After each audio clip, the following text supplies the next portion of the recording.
जय श्री कृष्णा दोस्तों, किशोरी क्रिएशन से मैं सपना शर्मा आप सभी का हार्दिक स्वागत करती हूँ आपके अपने चैनल पर। दोस्तों, आज के वीडियो में आपके लिए माघ मास महात्म्य का पहला अध्याय लेकर के आई हूँ। ये सुनते हैं माघ मास महात्म्य का पहला अध्याय। कल से माघ मास प्रारंभ हो रहा है। अगर आप माघ मास में सुबह जल्दी स्नान नहीं कर पाते हैं तो अगर आप पूरे माघ मास महात्म्य को पूरे महीने श्रवण करते हैं तो आपको पूरे स्नान का फल प्राप्त होता है। तो आइए सुनते हैं माघ मास महात्म्य का पहला अध्याय। समय सूत जी ने जो है अपने गुरुजी व्यास जी से कहा कि हे गुरुदेव, कृपा करके आप मुझे माघ मास महात्म्य का महात्म्य सुनाइए, क्योंकि मैं आपका शिष्य हूँ। जी कहने लगे, रघुवंश के राजा दीप जो है समय यज्ञ के स्नान के पश्चात पैरों में जूते और सुंदर वस्त्र पहनकर शिकार की सामग्री से युक्त होकर कवच और शोभायमान आभूषण पहने हुए अपने सिपाहियों से घिरे हुए जंगल में शिकार खेलने के लिए अपनी नगरी से बाहर निकले। उनके सिपाही जंगल में शिकार के लिए मृग, व्याघ्र, सिंह आदि जंतुओं की तलाश में इधर उधर फिरने लगे।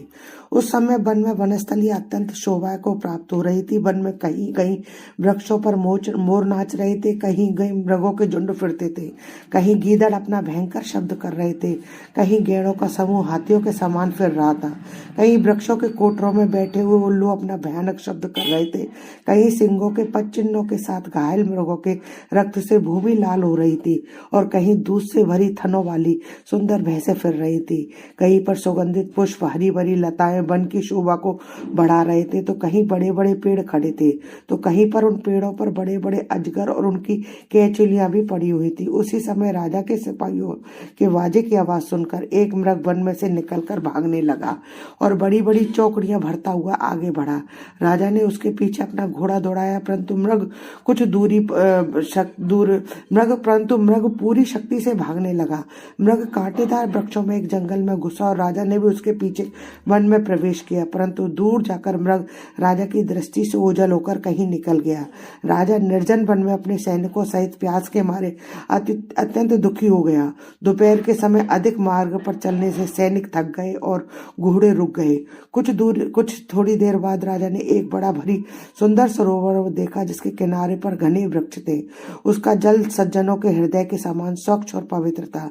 सरोवर का जल लहरों से बड़ा सुंदर लगता था। जल अनेक प्रकार के जल जंतु, मछलियों आदि स्वच्छंदता से इधर उधर फिर रहे थे। दुष्टों के समान निर्दयी चित्त वाले मगरमच्छ भी थे। किसी जगह लोभी के घर के समान से माल भी पड़ी हुई थी। जैसे विपत्ति में पड़े हुए लोगों के दुखों को हरने वाले दानी पुरुष के समान यह सरोवर अपने जल से सबको सुखी करता था। जैसे मेघ चातक के दुख को हरता है, उस सरोवर को देखकर राजा की थकावट दूर हो गई। रात्रि को राजा ने वहीं विश्राम किया और सैनिक पहरा देने लगे और चारों तरफ फैल गए। रात के अंतिम समय में सूकरों के एक झुंड ने आकर सरोवर में पानी पिया और कमल के झुंड के पास आया। तब शिकारियों ने सावधान होकर सूकरों पर आक्रमण कर दिया और उनको मारकर पृथ्वी पर गिरा दिया। उस समय सब शिकारी कोलाहल करते हुए बड़ी प्रसन्नता के साथ राजा के पास गए और राजा प्रभात हुआ देखकर उनके साथ ही अपनी नगरी की तरफ चल पड़ा। रास्ते में एक तपस्वी को देखा, जिसका शरीर तपस्या और नियमों के कारण बिल्कुल सूख गया था, जो मृगछाला और बलकल वस्त्र पहने हुए थे और नख, रोम तथा केश धारण किए थे। राजा ने ऐसे घोर तपस्वी को देखकर बड़े से आश्चर्य से उसको प्रणाम किया और हाथ जोड़कर खड़ा हो गया। तपस्वी ने राजा को कहा कि हे राजन, इस पुण्य शुभ माघ में इस सरोवर को छोड़कर तुम यहाँ से क्यों जाने की इच्छा करते हो? तब राजा कहने लगा कि महात्मन, मैं तो माघ मास में स्नान के फल को कुछ भी नहीं जानता। कृपा करके आप मुझे विस्तार पूर्वक इसको बतलाइए। ये तीसरी माघ मास महात्म्य प्रथम अध्याय समाप्त। दोस्तों, यदि वीडियो अच्छा लगे तो लाइक शेयर कीजिए, चैनल को सब्सक्राइब कीजिए, पास ही में बेल आइकन को हिट कीजिए ताकि मेरे आने वाले हर नए वीडियो को नोटिफिकेशन आपको मिल जाए। हिंदू धर्म, रीति रिवाज, कथा कहानी जानने के लिए मेरे चैनल पर बने रहने के लिए बहुत बहुत धन्यवाद। जय श्री कृष्णा दोस्तों, राधे राधे।